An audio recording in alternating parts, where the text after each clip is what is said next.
We have so many stories in our lives, but our stories are not always heard. On the Hear My True Story podcast, we tell our own true stories. Before the white car backed, our head teacher had scattered.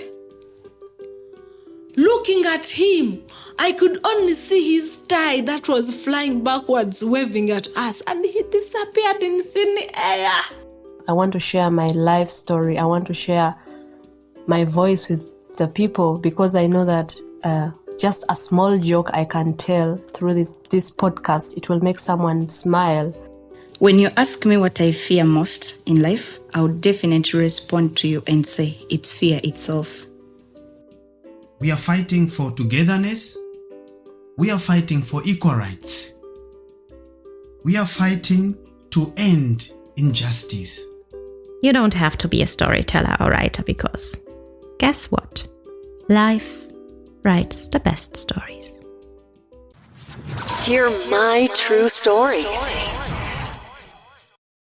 I remember this moment when I moved out with the kid, and it happens quite often, moving, and there was this lady who looked at me, and she was just smiling all the time.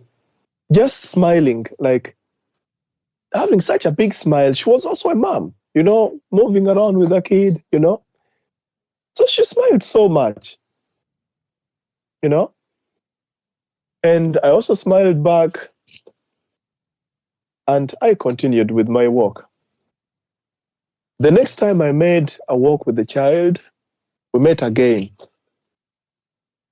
And she stopped and she asked me, "How's the child doing?" And I was like, "Yeah, the child is good. What about you?" I've actually never seen the mom, but I've seen you quite many times with the child alone. I was like, "Yeah, I'm also trying to create the bondage between me and the child. So the mom can also have time to relax as I also just spend the time, my time with the boy also." And she was like, "Yeah,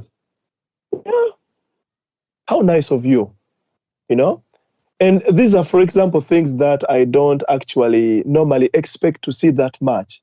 Yes. When I walk alone on the street and I meet someone and I give a smile to them and I say hello, most times, because I'm alone, people don't respond. Most times, out of 4 that I meet on the street, one person will smile back and say hello. Yes. Always they'll walk their own way. What is so different at the moment, because I'm a father with my beautiful young daughter, when I take her outside for a walk, out of 4, every person I'll be meeting and I say hello to them, they'll say hello back to me. This is your favorite time of the week with your number one podcast. Hear my true story. My dear listeners, welcome back again to Hear My True Story podcast. It is me, your host, Otako. Well, I'm always happy to have you every week on Hear My True Story podcast. Honestly, I want to say thank you for always listening and also following Hear My True Story podcast. What is so special this week is that we are continuing our conversation with our previous guest, Otako and Oyango. This week, we go into a conversation where we tell our own stories, where we tell our own experiences, where we share the moments when we felt home. Being that both of us, we are immigrants living in Germany, we experience various experiences. But there's a moment, there's a time when we say, well, I feel home. I feel home when I'm living in Germany. So, my dear listeners, if you are an immigrant, maybe you are an international, maybe you are a foreigner living in a new home, in a new country, the question is that, at what point do you feel welcome? At what point do you feel home in that new country that you decided to move to? If you want to hear our experiences and our moments, please, stay on this particular episode and listen to our stories and experiences. Perhaps you may enjoy them. And I hope that you enjoyed this wonderful episode. Thank you for always supporting Hear My True Story podcast. It is me, your host, Otako. With you every week. Hear my true story.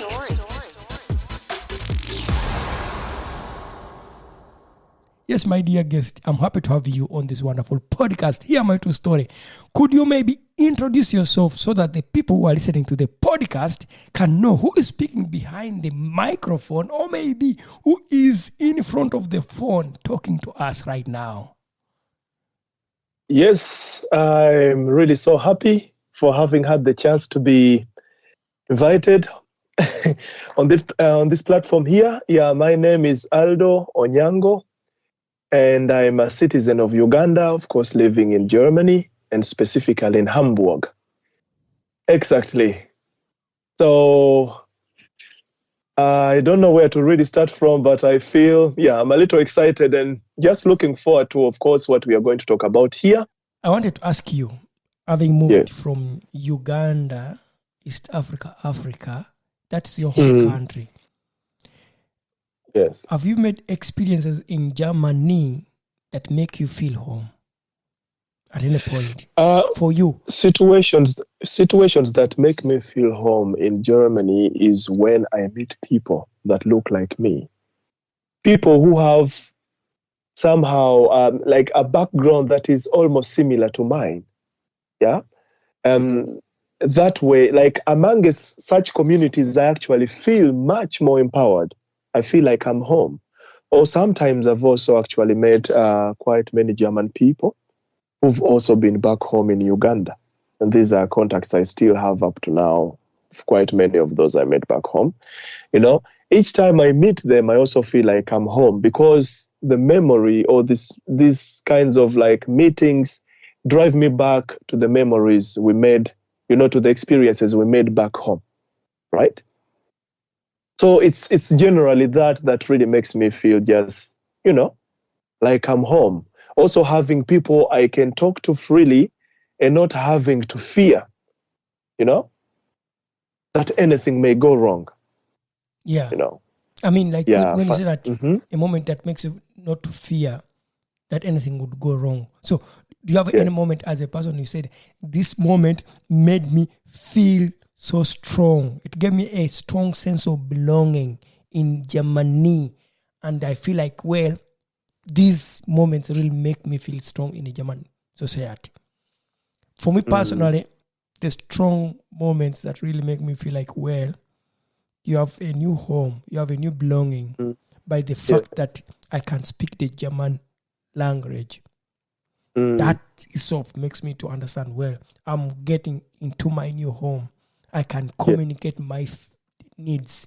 I can share my feelings. I can talk to the people around in my community, in my society. Such things make me feel really, really home.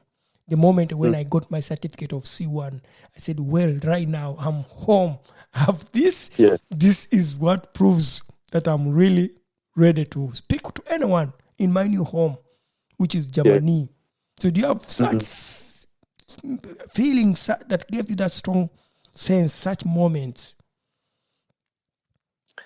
I remember one of the greatest moments that made me feel home is, I have a musical background. I was on a seminar, and it's something I've done for quite a while, guiding new volunteers coming from all over the world to Germany to volunteer here for 1 year in different institutions, like schools, hospitals, and all the like. Now, when there, of course, I had a chance of speaking both German, and I also had the chance of speaking English.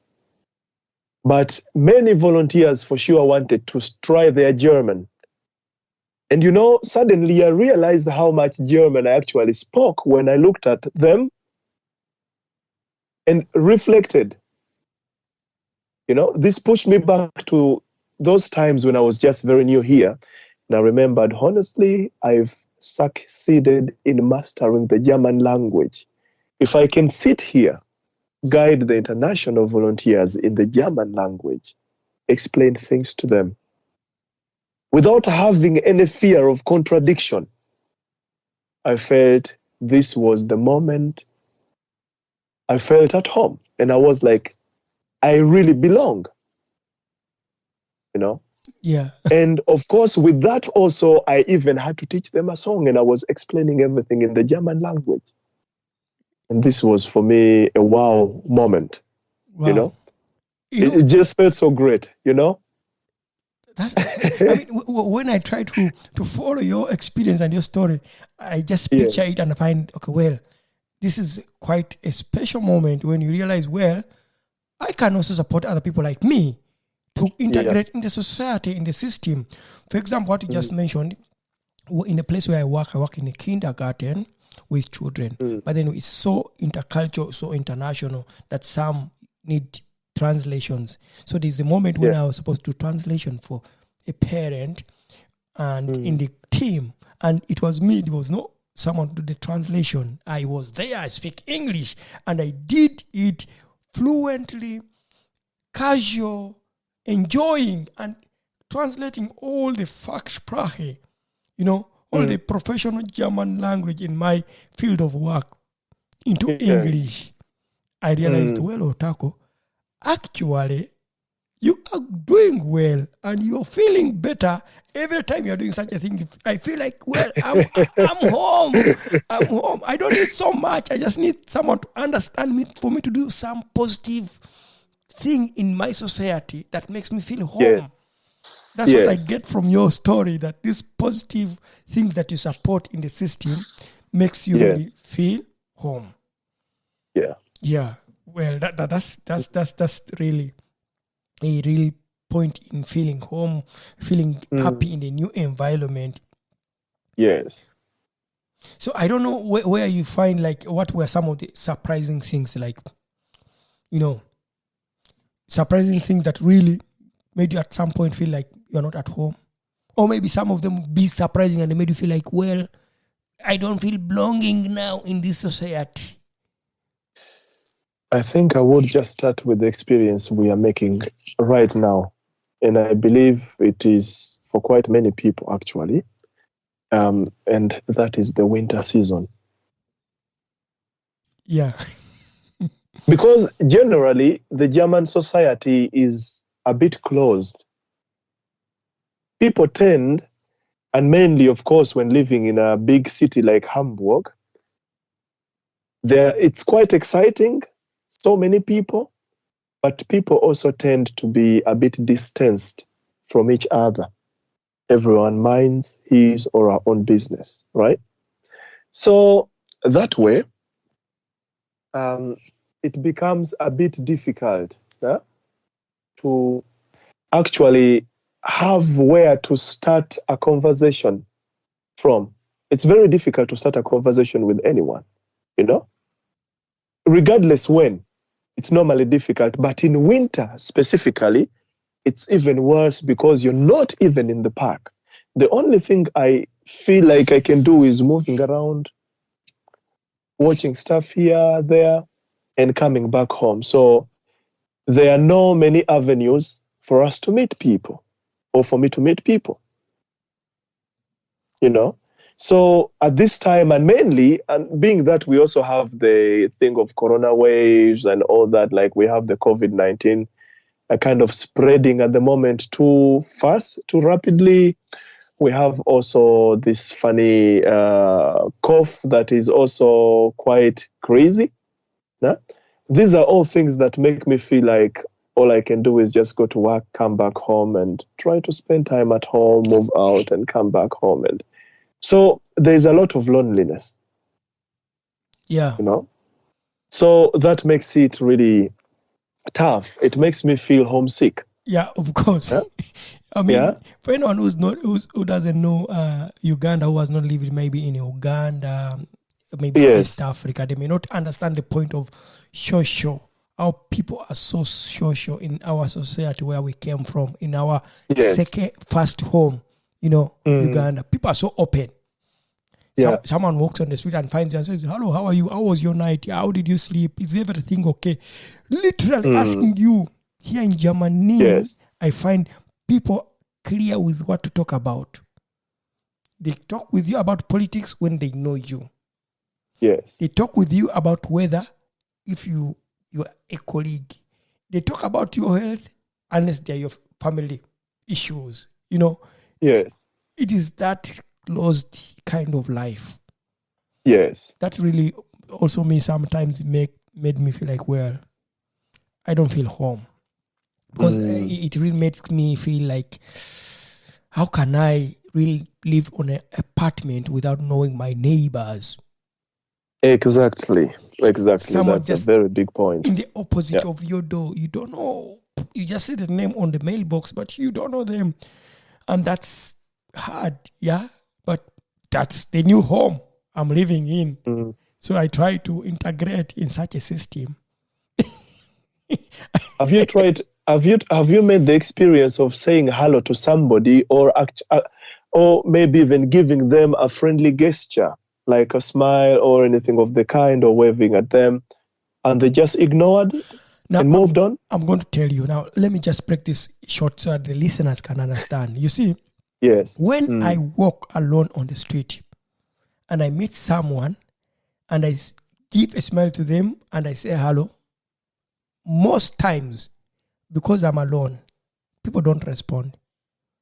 Most times, out of 4 that I meet on the street, one person will smile back and say hello.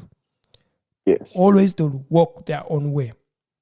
What is so different at the moment, because I'm a father with my beautiful young daughter, when I take her outside for a walk, out of 4, every person I'll be meeting and I say hello to them, they'll say hello back to me. Yes. The 4 of the people that I meet on the street, they'll say hello to me. I don't know where this all is coming from, because when they see me with the kid, pushing the kid in the kinder wagon, and I say hello to them, they respond to me with a smile, they say back hello. That's my experience. But when I'm alone, most times out of 4 people I meet, 1 can respond. When I'm with my kid in the kinder wagon and they say hello, all the 4 people I meet, they will always say hello back to me. Hit subscribe and don't miss the next episode. Hear my true story. That's my experience. You are also a father, by the way. For our dear listeners. I don't know what's your experience as a father moving out with a kid. For me, that's my experience. Yeah, I remember this moment when I moved out with the kid, and it happens quite often.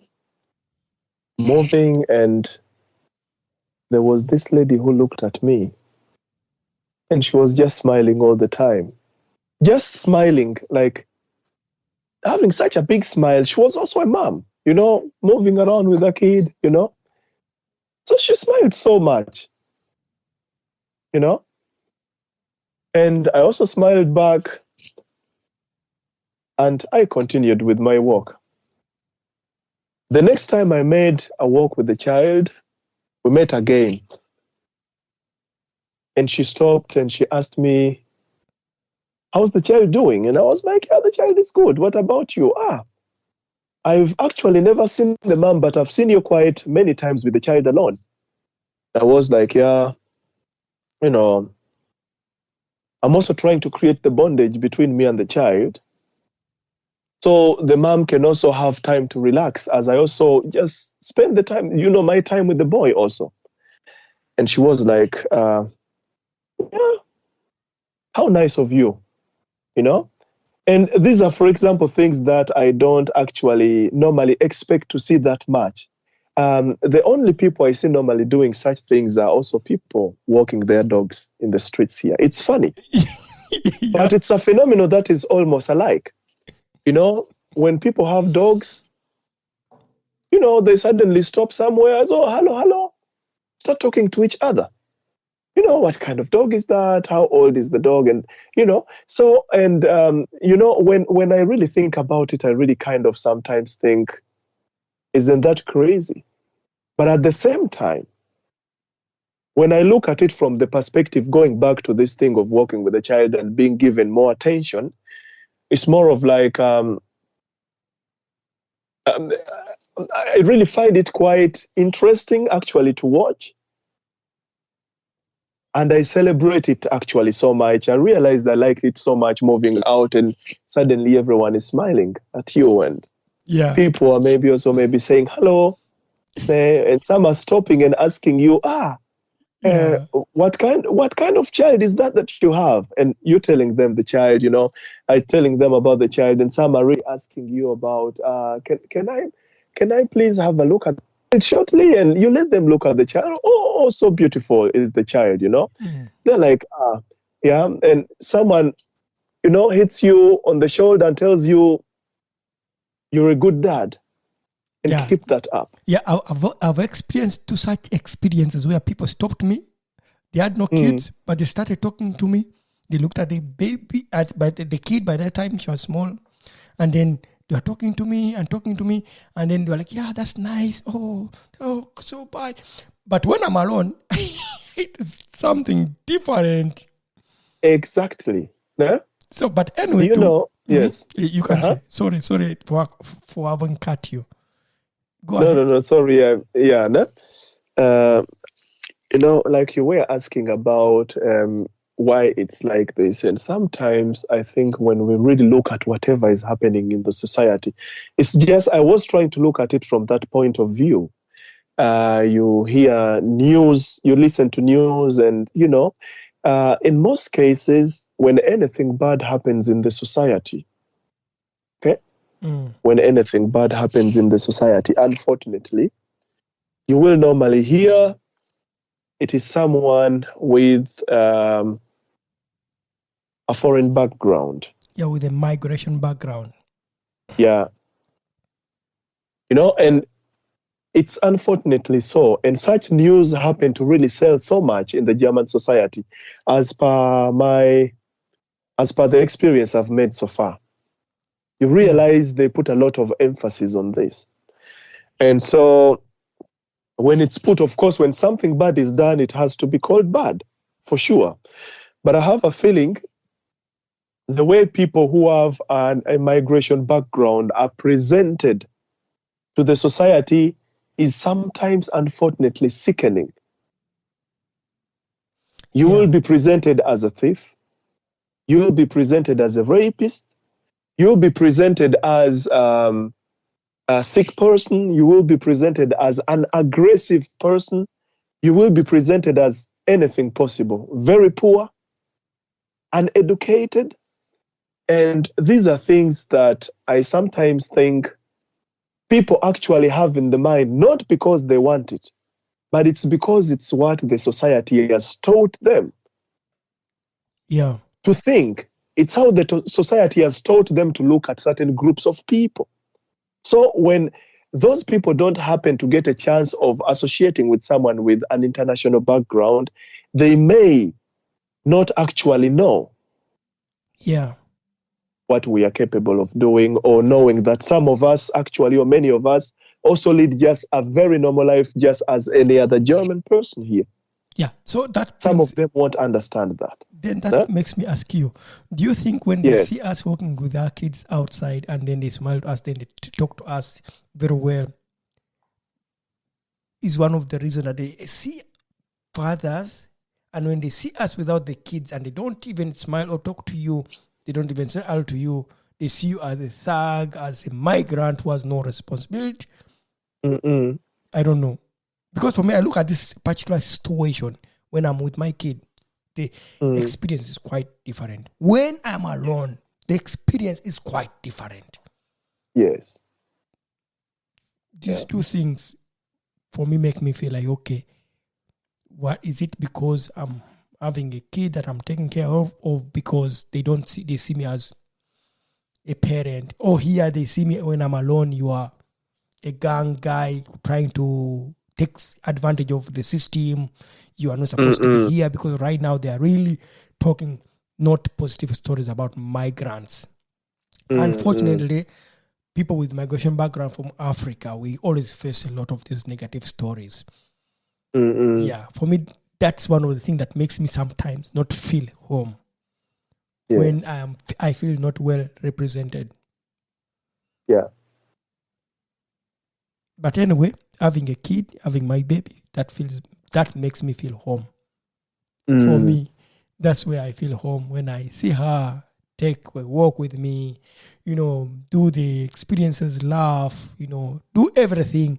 That makes me feel home. I feel home when I'm there with her. That is one of the points. Yeah. It's one of the things I was actually one time thinking about, and I was like, I could try my best to be as German as possible after all these many years I've lived here. But sometimes you really still feel like you actually don't fit into the picture, of a German as per the way other people see it, Like they don't see you fitting in there because you don't look like them, Yeah. because you don't speak like them, because you don't have the same name like them. People, they hear something, a surname like Onyango, and they hear a Müller or something like Johannes. Of course, Johannes will be easier for them to accept than Onyango, But when I got my son, I started feeling, that strong urge, to make life easier for my child. And the only way I can make it easier for because he's a citizen of the country. He's born here. He's growing up here. So I was like, the only thing I can do is finally also accepting that I'm part of the society. Some may not recognize that, but I have to recognize it myself to also make my son feel that he actually also belongs here. So then that brings me a question that is taking me on the next part of the conversation. Is this the moment that you felt, well, I have really successfully integrated in the German system? Is this the point? I sometimes feel, with my son, I feel more connected to the country than before. I feel more connected, So because, honestly, because now, like, it also gives me a feeling he's growing up from here, and that made me actually realize how much I have to actually embrace Germany. It has always been a very, very nice country, actually, that I admit to, But I realize ever since my child was born, I feel more connected to it because I know I'm still here to bring up my child, be around, So I plan on getting old from here, watching my children grow up. Enjoying this episode? Leave a review now. Hear my true story. Yeah, my dear listeners, I hope that you enjoyed this episode with me, Otako and Oyango. For the fact that we don't have a lot of time, we decide to stop here for today. And perhaps next week we have you again and we shall continue with our guest, Oyango. Yes, that's what I can say. Without wasting time, I want to tell you, my dear listeners, thank you for supporting Hear My True Story podcast. And we are so grateful and we are always happy to have you listening every week. We hope to have you again next week on the same podcast, Hear My True Story.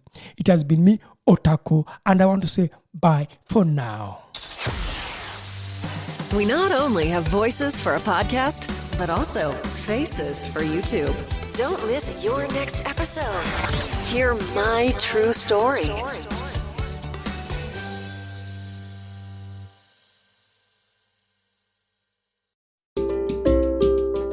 Thank you for listening to our podcast, music by Edwin Matovo, hosted and produced by Otako.